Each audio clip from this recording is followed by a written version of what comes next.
Hello everyone, welcome to my YouTube channel NT net classes. तो guys, कैसे हैं आप लोग? आई होप आप सब बहुत अच्छे हैं और आपकी प्रिपरेशन भी अच्छे से चल रही है। हाँ जी, तो मैं एक बार आपके साथ फिर से हाजिर हूँ नए कॉन्सेप्ट के साथ, जो कि डिफरेंस है एफडीआई एंड एफपीआई के बीच में। तो बहुत से स्टूडेंट्स को इसमें कन्फ्यूज़न रहता है कि एफडीआई क्या है, एफपीआई क्या है। तो आप इस वीडियो को पूरा देखिए। आई एम श्योर आपको पूरी लाइफ में दोबारा इस कंसेप्ट में, इस टॉपिक में आपको कभी कोई दिक्कत नहीं आएगी। आपको ये याद भी रहेगा और इसमें आपको डिफ्रेंसिएशन जो है वो भी समझ में आ जाएगा। तो वीडियो को शुरू करने से पहले मैं आपको बता दूं कि अगर आप मेरे चैनल पर न्यू हैं तो प्लीज़ चैनल को सब्सक्राइब कर लीजिएगा और वीडियो को पूरा देखिए। वीडियो अच्छा लगता है तो वीडियो को लाइक भी कीजिए और इस वीडियो का पीडीएफ लेने के लिए मुझे टेलीग्राम ग्रुप पर ज्वाइन कर लीजिए। टेलीग्राम ग्रुप का जो डिस्क्रिप्शन बॉक्स में मैंने लिंक दे दिया है, ठीक है। तो चलिए वीडियो को शुरू करते हैं। तो एफडीआई और एफपीआई जो है, तो ये फॉरेन इन्वेस्टमेंट के तरीके हैं। फॉरेन में इन्वेस्टमेंट करने के कुछ टूल्स हैं ना। तो एफडीआई और एफपीआई, पहले तो एफडीआई की जो फुल फॉर्म है वो देख लीजिए। एफडीआई का मतलब है फॉरेन डायरेक्ट इन्वेस्टमेंट और एफपीआई की जो फुल फॉर्म है वो है फॉरेन पोर्टफोलियो इन्वेस्टमेंट। इसको मैं आपको आराम से समझाती हूँ। देखिए, जैसे आप कोई बिज़नेस शुरू कर रहे हो तो बिज़नेस शुरू करने के लिए आपको बहुत से पैसे की ज़रूरत है, ठीक है। बहुत सी कैपिटल की ज़रूरत है। तो आप वो कैपिटल जो है वो आप उस बिज़नेस को अपने पैसों से, टोटली अपने पैसों से शुरू नहीं कर सकते हो, ठीक है। आपको वो बिज़नेस शुरू करने के लिए वहाँ पे बहुत सारे पैसे की ज़रूरत है। तो उसके लिए आपको एक्सटर्नल सोर्सेज का भी सहारा लेना पड़ता है। आप उसके लिए आप सिर्फ अपनी जो सेविंग है उससे बिज़नेस को शुरू नहीं कर सकते हो। आपको शेयर भी इशू करने पड़ेंगे, आपको बाहर से लोन भी लेना पड़ेगा, है ना।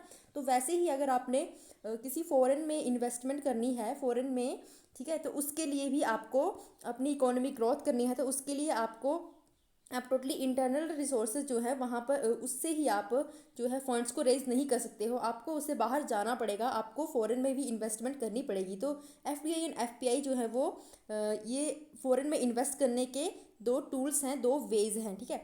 तो एफडीआई क्या है? तो देखिए, ये जो स्लाइड है इसको समझने के लिए मैं आपको बता दूं। अगर आप ये देखोगे कि जो एफडीआई है, जो इन्वेस्टमेंट है वो हमारी कंट्री में हो रही है, मीन्स फॉर एग्जांपल इंडिया में कोई भी कंट्री ले लीजिए आप, चाइना जो है वो एफडीआई के थ्रू इन्वेस्टमेंट कर रहा है। तो आपको ये समझने में ज़्यादा आसानी रहेगी। देखिए, एफडीआई जो है वो क्रॉस बॉर्डर इन्वेस्टमेंट है। मीन्स दो बॉर्डर्स, दो कंट्रीज के बीच में ये इन्वेस्टमेंट होती है बाय द रेजिडेंट और company domiciled in a country. जो कंट्री, सॉरी, जो कंपनी कंट्री में डोमिसाइल है, यहाँ की रेजिडेंट कंपनी है वो, to a company base in another country. जो कंपनी अनदर कंट्री की है वो हमारी कंपनी, हमारी इंडियन जो इकोनॉमी है वहाँ पे आके अपने जो है वो इन्वेस्टमेंट, अपने फंड्स को इन्वेस्ट करती है यहाँ पे आके डायरेक्ट। वो एफडीआई है। वही दूसरी तरफ एफपीआई क्या है? एफपीआई रूट है फंड्स को, दो नेशंस में से फंड्स को रेज करने का, वहाँ से फंड को इकट्ठा करने का। तो इसमें एफपीआई में क्या किया जाता है कि कंट्री जो है वो, मींस चाइना जो है वो इंडिया में आके डायरेक्ट हमारी जो कंपनी है उसके शेयर्स में, उसके स्टॉक में, उसके बॉन्ड मार्केट में आके इन्वेस्ट करेगा, ठीक है। इसको मैं आगे आपको समझाती हूँ, अच्छे से आपको समझ में आ जाएगा। तो देखिए, एफडीआई, तो एफडीआई क्या है? FDI implies an investment made with an intent of obtaining an ownership stake in an enterprise domiciled in a country by an enterprise situated in some other country। कोई अदर कंट्री जो है वो हमारी country में, हमारी country में आके हमारी जो रेजिडेंट इंडियन कंपनी है वहाँ पे आके डायरेक्ट इन्वेस्ट कर रही है, ठीक है। तो उससे क्या होगा कि जो यहाँ पे इन्वेस्ट कर रही है तो फंड्स हैं, रिसोर्सेज हैं, हमारी टेक्निकल नो हाउ, स्ट्रेटजी जो है वो शेयर होंगी उनके साथ, ठीक है। तो एफडीआई आप किस, कौन कौन से टाइप से कर सकते हो? आप जॉइंट वेंचर कर सकते हो, आप मर्जर कर सकते हो कि दो कंपनीज मिलके यहाँ पे दो कंट्रीज कंपनीज मिल जाएंगी और थर्ड कंपनी जो है वो उसको बना लेगी, ठीक है। मर्जर के थ्रू कर सकते हो। एक्विजिशन, एक कंपनी जो है वो दूसरी कंट्री की कंपनी को एक्वायर कर लेगी, उसके 100% शेयर लेके या 50%, ठीक है, जो भी इसका क्राइटेरिया है। And by establishing a subsidiary company, और अपनी सब्सिडरी कंपनी वहाँ पे खोल के वैसे भी इन्वेस्टमेंट की जा सकती है, ठीक है।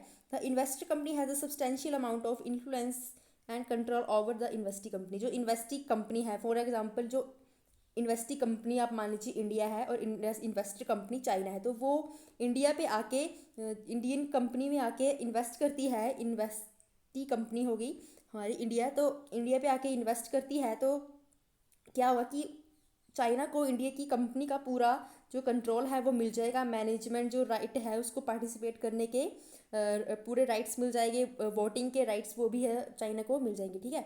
तो मीन्स एफडीआई जो है वो बेसिकली किया जाता है कंट्रोल लेने के लिए, आपके मैनेजमेंट में वहाँ पे आपको पार्टिसिपेशन लेने के लिए, ठीक है। तो कंट्रोल के जो ऑब्जेक्टिव है उसकी वजह से एफडीआई किया जाता है। जबकि एफपीआई जो है वो फाइनेंशियल एसेट्स में किया जाता है कि फॉर एग्जांपल जो चाइना है वो यहाँ की इंडियन जो कंपनी है उनके शेयर्स पे डायरेक्ट या बॉन्ड्स पे आके डायरेक्ट पैसा लगाता है। जस्ट उसका मेन ऑब्जेक्टिव होता है वहाँ से पैसा उठाना, पैसे फंड को रेज करना, ना कि कोई कंट्रोल लेना या कोई यहाँ की मैनेजमेंट में उसको पार्टिसिपेट करने में कोई इंटरेस्ट नहीं रहता है, ठीक है। तो the investment in made in a securities of the company, that is stock, bonds, etc. ना। overseas investor deposit money in the host country's bank account and purchase securities में जो इन्वेस्टर है वो फॉर एग्जांपल चाइनीज़ जो company है वो India के bank में आके अपने जो बैंक अकाउंट में पैसा ट्रांसफ़र करेंगी, वहाँ उसको जमा करवाएंगी और अपनी सिक्योरिटीज़ को परचेज कर लेगी, ठीक है। तो बेसिकली एफपीआई जो है वो इन्वेस्टर जो है वो हाईली लिक्विड, जिनको इजीली आप कैश में कन्वर्ट कर सकते हैं, इजीली लिक्विड जो सिक्योरिटीज़ होती हैं उनमें इन्वेस्ट करते हैं, ठीक है।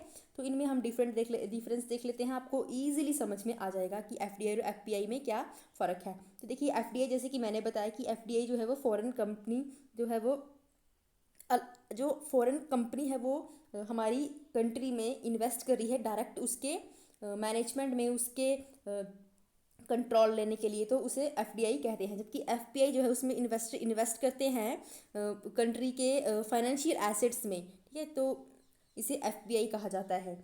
उसके बाद है रोल ऑफ इन्वेस्टर्स। तो आपने अगर एफडीआई में आपने कंट्रोल लेना है, मैनेजमेंट करना है, तो वहाँ पे आपको एक्टिव रहना पड़ेगा। एफपीआई में पैसिव रहता है, मीन्स उनको एक्टिव रहने की इतनी ज़रूरत नहीं है। डिग्री ऑफ कंट्रोल, जाहिर सी बात है आपने कंट्रोल के लिए ही सब कुछ किया है, तो ये डिग्री ऑफ कंट्रोल हाई रहेगी, यहाँ पे बहुत कम रहेगी। उसके बाद है टर्म, लॉन्ग टर्म। तो एफडीआई लॉन्ग टर्म के लिए किया जाता है, जबकि एफपीआई शॉर्ट टर्म के लिए किया जाता है। मैनेजमेंट ऑफ प्रोजेक्ट्स जो है वो एफिशिएंट होंगे, काफ़ी एफिशिएंट जो होते हैं प्रोजेक्ट्स वो एफिशिएंट रहते हैं मैनेजमेंट, जबकि यहाँ पे लेस एफिशिएंट होते हैं। इन्वेस्टमेंट इन फिजिकल एसेट्स, यहाँ पे फिजिकल एसेट्स में इन्वेस्टमेंट की जाती है, जबकि यहाँ पे फाइनेंशियल एसेट्स जो है हमारी स्टॉक, बॉन्ड वगैरह में इन्वेस्टमेंट की जाती है।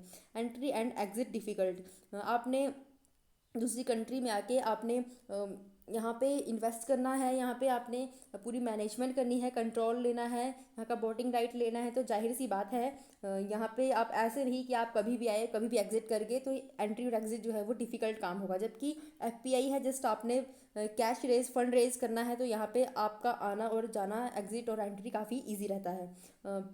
Results in transfer of funds, technology and other resources, इसमें फंड्स, टेक्नोलॉजी और अदर रिसोर्सेज जो है वो ट्रांसफ़र होते हैं, जबकि इसमें कैपिटल इन्फ्लोज ही होता है, कैपिटल से ही इनको मेन इसका मोटिव जो है वो फंड रेज करना ही है।